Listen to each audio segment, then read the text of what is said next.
Hey there, I'm Willa Williams with the Go Getter team, and welcome to our video on the top excuses people make to not buy a home. Number one, I'm not seeing anything I want. Now, most people who say that will then go ahead and rent an apartment, which is essentially something that's a box that they've got to take. The interesting part about that is they're going to be paying somebody else money to rent their property, and that property probably also isn't something that they want. Think about buying a property as your start to building wealth and a little bit less about the emotional context of buying your dream home. Most people sell a home within 5 to 7 years after buying it. That's very common, so it's not the last home you're ever going to see.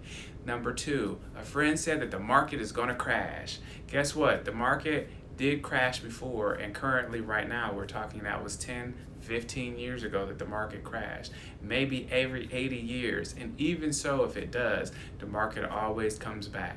The reason is that the financial market goes through cycles and it rises and falls, and so too does everything else. So if you buy a property, even if there's some kind of fluctuation in value, the market value returns. So just remember that. Some people sold out of their houses when the big recession happened many years ago, and then they wish they hadn't when they saw all the pricing values come back, and they had been paying rent in a property that they would have been paying mortgage for anyway.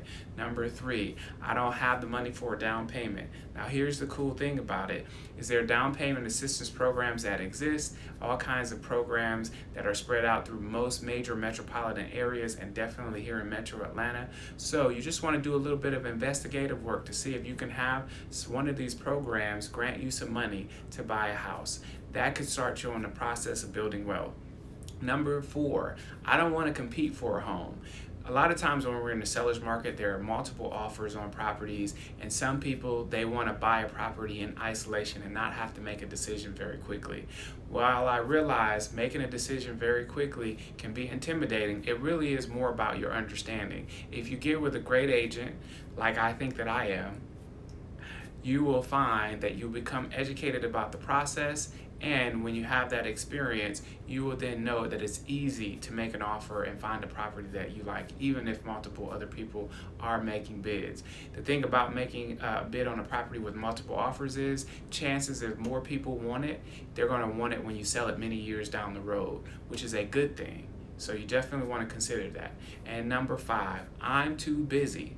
Now, I'm too busy kind of is one of those reasons that people use when they've got a lot going on at work. But the thing about it is year after year, they move from apartment to apartment, or they change where they're living. If they're not too busy to move, you're not too busy to go out and look for a property and start the process of building wealth.